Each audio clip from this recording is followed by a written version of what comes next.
Hello and welcome. In today's video, we're building up on our earlier work with metaphysics and hierarchies. Following the readings in Structura and metaphysics, we will continue the general theme of clarifying and organizing ideas.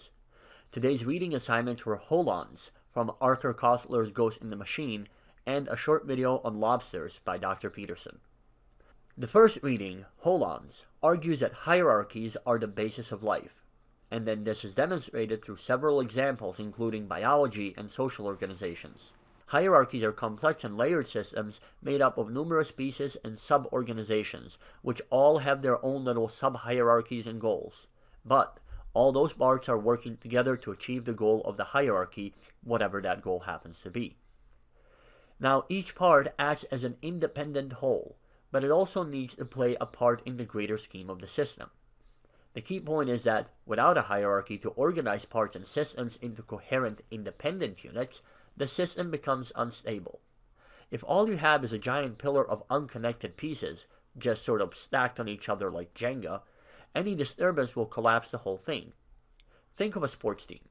It's made up of individual players, and then those players are grouped into location-based units like forward, center, back, left, and right wing. Then those location groups are grouped into offense and defense groups. Then they're grouped by tactics, etc. And all of this is aimed at the team winning, and that is just a concept. Even though each group is doing different things, they're all aiming for the same goal, and so they act in a supportive and organized way. But that only works if each group is allowed to work independently to tackle their own problems. The defense has to work independently of offense, otherwise you get everyone trying to do everything. Now imagine what happens if we strip away the groups. Each player acts however they want to. It's like little kids playing soccer. There is no understanding of a higher purpose to their positions, and so they all just charge the ball and make a giant cluster slowly going nowhere, or they walk around aimlessly. Koestler argues that hierarchies must be made up of entities that are whole on their own. They can act independently and do their own job. But the entities must also be parts of a larger structure, and all aimed in the same general direction.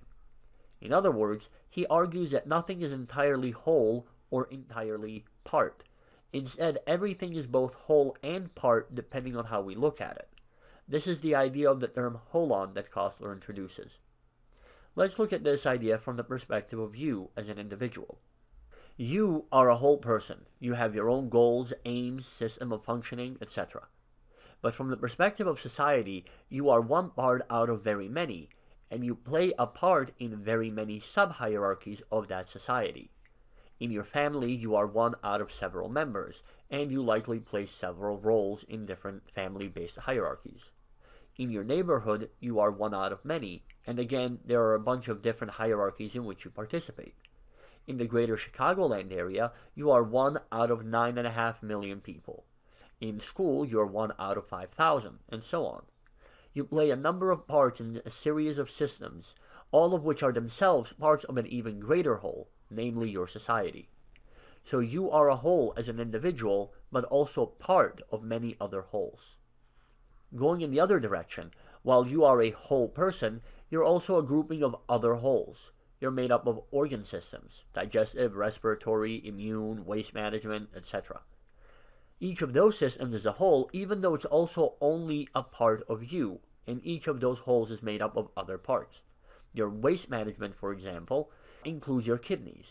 The kidney is a whole organ. It has a job and it does its job, but the kidney is made up of tissues, and each of those tissues is a whole entity with its own jobs, and each tissue is made up of cells. Each cell is a whole entity with its own job, but each cell is made up of organelles, which are whole entities, and so on. This is Koestler's point. For any entity you look at, it is a whole entity, a whole and complete thing.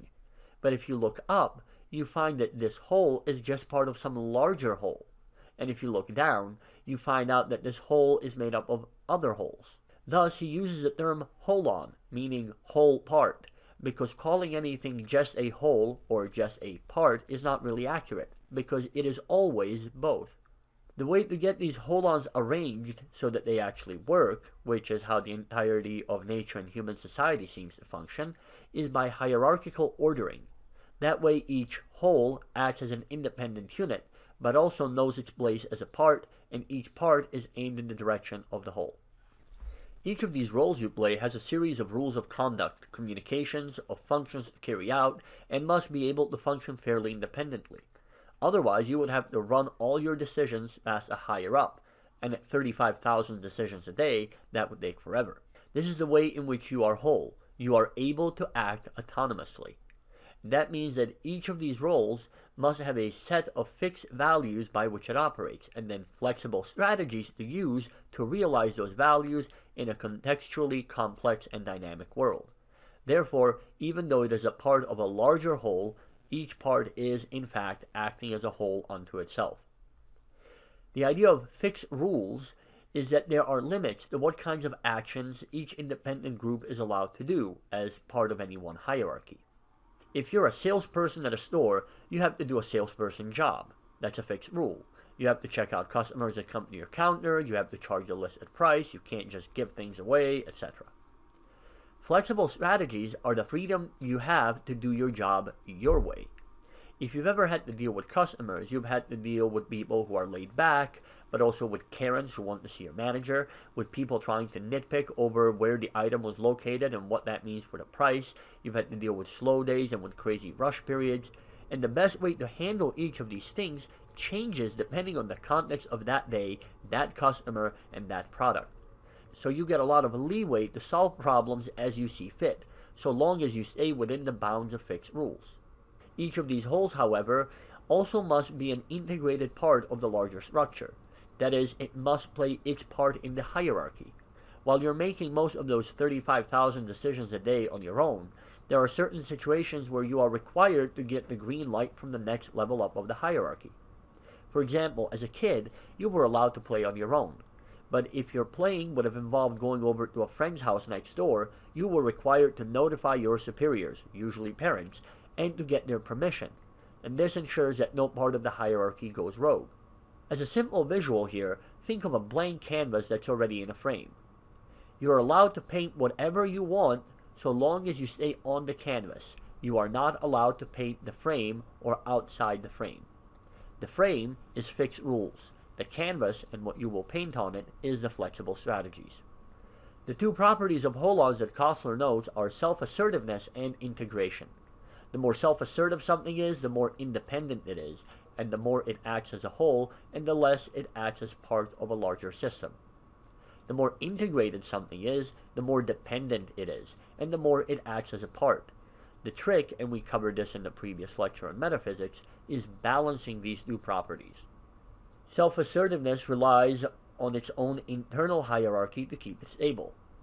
The integrated property allows us to be more dynamic and adaptive because our actions are subject to things like context more frequently. A decent way of thinking about this is that you, as a whole person, are stable, and that's self-assertive. But your organs, which are playing parts from that perspective, are more adaptive because their role is to adjust their performance to keep you stable as a whole, and that is integrated properties. This is not a matter of one property good, the other one bad. It's a matter of balance, so that you are an individual, but one anchored in your society. People who get too individual become disconnected from social norms and end up doing things that are socially unacceptable and then jailed.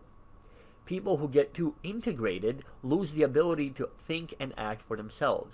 Neither is good, neither is bad. Both are necessary. Now let's go back to metaphysics. Remember that we said that as soon as you have more than one option, you have to make a value judgment in order to make a decision. If you can only do one thing, then there is nothing to evaluate. There is no good or bad when there is no choice. But humans have this infinite potential, so we definitely have choices. And that means that picking one option over another requires you to evaluate the options and make value judgments, usually arranged in something like best, good, neutral, bad, worst order. And we do that in order to make our decision. We also noted that that means that we inherently create hierarchies of values, and these make our behavior coherent and stable. Then, we noted that you're aiming all your efforts, generally speaking, towards your greatest moral value, your life goal. That direction you have is the way in which we figure out what is good and bad, what are the do's and don'ts. This tells us how to interpret the world, how to give it meaning, how to structure values, and what gets sacrificed to what. All those elements are hierarchies. In each step, the pieces of your hierarchy are wholes. Your value for eating breakfast is a whole value, and your value of getting sleep is a whole value. But at the same time, they're just pieces of your overall hierarchy pointing towards your highest moral value. And that's why, even though you value getting sleep, that whole value can be sacrificed to a higher value, like needing to study for an exam. And so you go on less sleep, you sacrifice some part of sleep, to this higher value of passing your class. By this point, you should be able to see why Koestler's ideas about Holons are an important addition to this conversation. Not only does it help explain the hierarchies, he also argues that this is an inherently necessary part of being, and that everything, everywhere, is always arranged hierarchically. So, what does any of this have to do with our second reading, the Lobsters? Well, quite a lot, actually. It's one thing to theoretically describe the critical nature of hierarchies. It's an entirely different thing to show just how ingrained and crucial those hierarchies are, and how they apply to the way we live. The fact that lobsters are older than trees, and that we have generally the same neurological system of tracking hierarchies and responding to them, is a really important point. It means that hierarchies, whether they're in your body or in society, are actually the way that Koestler described them. They're inherent features of any complex system. They're not simply invented by people to exercise social control. Now, of course, you can make such hierarchies, or you could corrupt an existing one so that it no longer does what it's supposed to do. However, that doesn't reflect on hierarchies, it just tells you that people can break anything. So lobsters fight for dominance as a way of arranging male lobsters into a hierarchy. Each lobster has the same life goal, but they're in a context where not everyone can reach it because resources are limited and because the goal is to be better than other lobsters in the same competition. So you can only have one winner, and so lobsters fight. The resulting ordering places each lobster into a single lobster dominance hierarchy, from top to bottom. Each lobster is still a whole lobster, but each one is also just a part of that lobster group. The winning or losing also plays part in how lobsters perceive the world. Loser lobsters try to present a smaller target to the world because the world is obviously capable of crushing them. Smaller target means less chance of being eaten. They're also more wary of the world because if the world can crush you, then you need to be on the lookout to avoid getting crushed. By comparison, winner lobsters puff up, they strut around, they show off their achievements. And they do this because A, they're not worried about getting crushed, and B, that achievement gives them additional benefits, like better access to food, access to a better place to live, better security, and so on. They're less wary of the world because they're not as likely to get crushed. Now, this point of wariness is pretty important. Being low in a hierarchy, at least one that includes danger, means that a lot of your resources and energy go towards threat detection. You spend all your energy, literal energy from food, in being always alert, in looking around, keeping your body at the edge of an adrenaline rush. Well, maybe not if you're a lobster. And all sorts of other activities that will best allow you to run for your life in case of danger. But being high in such a hierarchy actually frees up your resources to get bigger and badder, and so you're in even less danger than before. Interestingly, moving up the hierarchy makes it easier to move up the hierarchy. Moving down the hierarchy makes it harder to move up and a lot easier to sink even lower. Additionally, while we seem to have given up on clubbing each other, we are still doing the same thing as the lobsters. We compete for status in a dominance hierarchy, and we compete to be the best.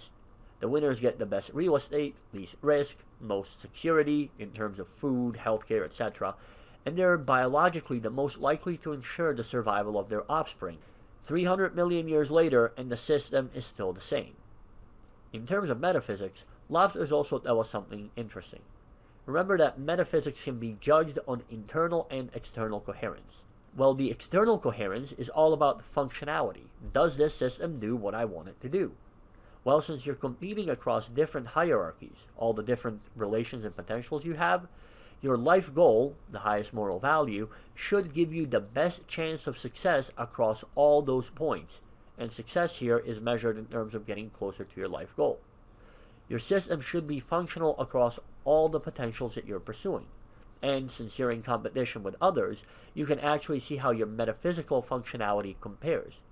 If your metaphysical idea of being a student, being the best and all that, is constantly outperformed by Bob's metaphysical idea, then you know that your external coherence is not as good as Bob's, assuming that you're both actually putting your theory into practice. With this in mind, our next readings will examine the layout and functionality of metaphysics, structura, and hierarchies across 6 civilizations, and that should allow you to get a solid understanding of how to grapple with these ideas in your everyday thinking.